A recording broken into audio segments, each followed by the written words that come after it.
Sera dans la zone libre Franck-Olivier de la matinale des sports qui ouvre son grand stade maintenant. Bonjour madame, bonjour monsieur. Le grand stade de la matinale des sports est à l'image du grand terrain de la Sosefia à Abobo qui va abriter le 3e épisode des Cannes Festival. C'est à la faveur de la 3e journée dans le groupe E et du choc Algérie-Côte d'Ivoire jeudi prochain. Équipe de production, Franck Nguessa est à la réalisation en compagnie de Alain Mouot. La technique est assurée par André Famier. Retenez le rendez-vous à ne surtout pas manquer. C'est jeudi prochain à Abobo, Sosefia, sur le grand terrain. Hier, on est allé pour le repérage. Merci à Capi de Poy. C'est notre point focal là-bas à Abobo. Eh bien, l'accueil a été chaleureux. Ils sont en train de mettre tout en œuvre pour que ce soit la belle fête en compagnie de Radio Côte d'Ivoire, de ses artistes, de ses journalistes, de ses animateurs, de ses consultants. Vous allez vivre en live ce qui se passe à la télé et à la radio, offert gracieusement par Radio Côte d'Ivoire avec ses directrices Sali Siloué Konaté et Mariam Koulibaly. Tout le monde est mobilisé. Ce sera la grande fête. Pour la première fois, il y aura des hôtesses à Cannes Festival. Billets aux couleurs de Radio Côte d'Ivoire, donc de notre pays, pour pousser les éléphants vers la qualification pour le 2e tour. Le pays organisateur était déjà qualifié avant la 3e et dernière journée dans le groupe A hier. Le Cameroun a fait match nul 1 but partout avec le Cap-Vert et donc premier du groupe A. Vincent Aboubakar est encore frappé, il a marqué, il est plus que jamais le meilleur buteur de la CAN 2021 avec 5 réalisations. C'est un record sur une CAN, record détenu par son compatriote Samuel Eto'o et qu'il pourrait améliorer. Le Burkina Faso, le voisin, passe en 8e à la 2e place de ce groupe A après son match nul. 1 but partout avec l'Éthiopie, le Cap-Vert et ces 4 points sont en salle d'attente pour essayer de se qualifier comme meilleur 3e. Il y en a 4 qui vont passer avec les 2 premiers de chaque poule. Sujet du jour, football Cannes 2021. Le Cameroun et le Burkina Faso sont les qualifiés du groupe A pour les 8e de finale en attendant le classement des meilleurs 3e. Quelles impressions ces deux équipes vous ont-elles laissé sur ce premier tour? On pense à Daoukro avec Kanga Kwame. Bonjour à vous. Bonjour, c'est Anja Soukro. Quelles impressions sur ce premier tour pour les 2 premiers qualifiés du groupe A? Je pense qu'en ce qui concerne le Cameroun, il n'y a pas, la surprise n'est pas grande. Nous savons le Cameroun comme une nation de football. Et puis cette CAN se déroule donc sur ses bases, avec le public, avec les atouts que nous leur connaissons. Je pense que le Cameroun vraiment a les pieds sur sa CAN, en attendant donc le 2e tour. Concernant le Burkina, je pense que le Burkina, la forme un peu moins par rapport au Cameroun, mais je ne peux pas, ils n'ont pas démérité la qualification. Je pense que les premiers matchs ont été tout à fait levés. D'accord. Merci beaucoup, Kanga Kwame. Et à travers vous, on salue toute la brave population de Daoukro. À Nyandrou, on retrouve Mobio Aristide. Bonjour à vous. C'est plutôt Momblé Aristide. Momblé, hein? Momblé oui. Aristide, d'accord. Excusez-nous pour cette faute. Momblé Aristide, vous êtes à Nyandrou. C'est où Nyandrou? Nyandrou, c'est une sous-préfecture de Yalu Nyandrou dans le département de Kubu, dans la région du Guémon. D'accord, on vous écoute. Oui, il faut dire, je salue vraiment la qualification des frères burkinabés et aussi le pays organisateur, le Cameroun. Voilà, c'est pas par hasard. Ils se sont donnés en fond et le travail a payé. Voilà. Le Burkina, on a eu le Burkina depuis en éliminatoire même, qui a tenu en échec avec le tenant du titre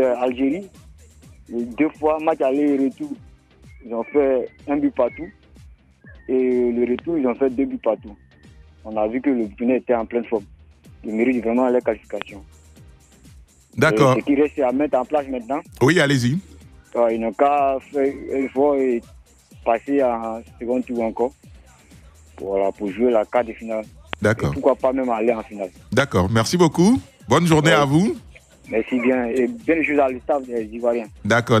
On transmettra sur la page Facebook de Radio Côte d'Ivoire et Ouantano la prestation que les 2 équipes nous ont donné d'assister. Pour moi, ne reflète pas leur valeur. Pour le Burkina Faso, il y a eu de la détermination.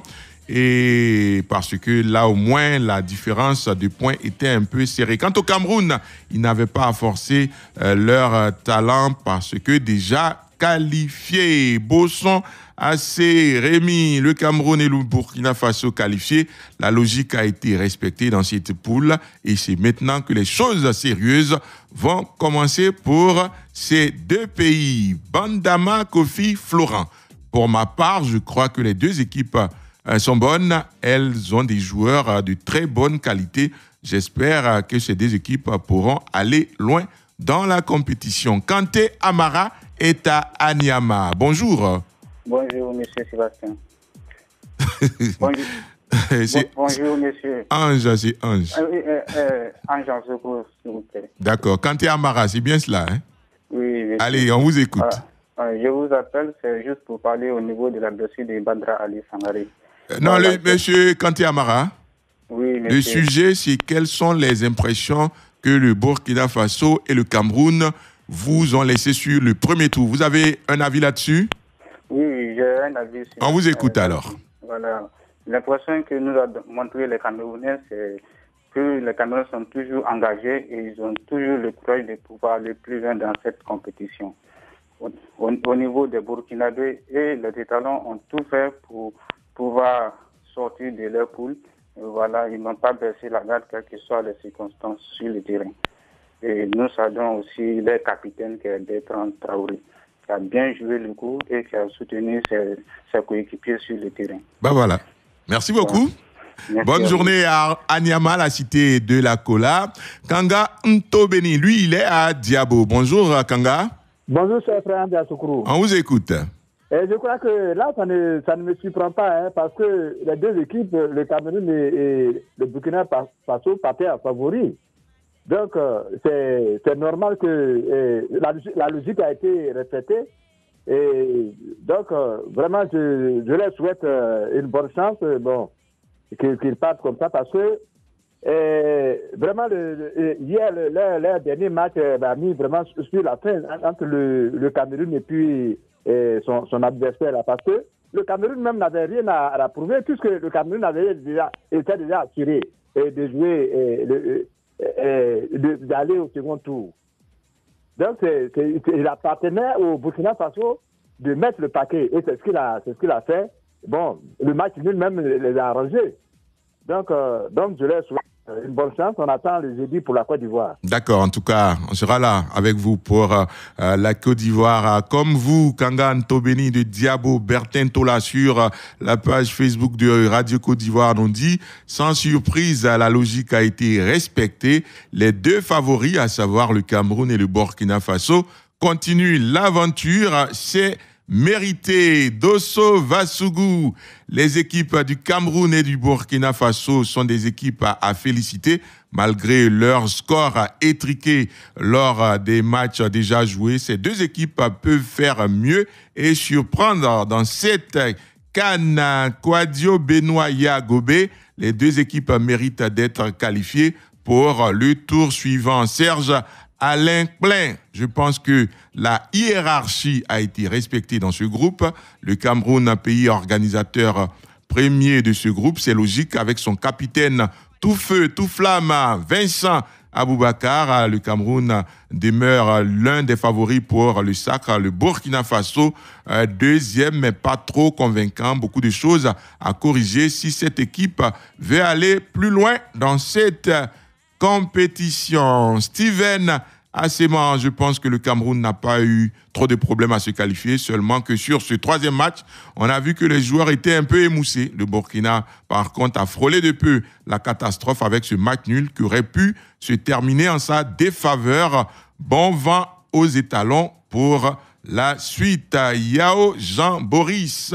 Je crois que le Cameroun est à la maison, mais ce Cameroun ne pourrait pas passer encore. Le Burkina, lui, va être plus performant au deuxième tour. Drigo Delmas Aoua, c'était évident que le Burkina et le Cameroun sortent gagnants de cette poule au vu de leurs différents résultats. Tout plaide en leur faveur. Ils ont dominé leur poule, surtout le Cameroun qui s'est fait respecter étant le pays organisateur. La logique a été respectée. L'un de nos experts est en ligne, c'est le coach Lassina Traoré. Bonjour à vous. Bonjour Ange. Impression laissée par le Cameroun, le pays organisateur, et le cher voisin, le Burkina Faso. Le Cameroun, pour commencer, comme pays organisateur, a confirmé durant son premier tour son état d'esprit, sa force mentale, sa capacité à revenir au score et à se surpasser pour prendre le large, avec à la clé un duo d'attaques efficaces performants qui sont Vincent Aboubakar, meilleur buteur, Eto Ekambi. Elle a ressorti aussi un style de jeu propre à elle qui consiste à jouer et à finir les actions offensives sur ces deux physiques qui sont vraiment ses forces véritables pour cette équipe.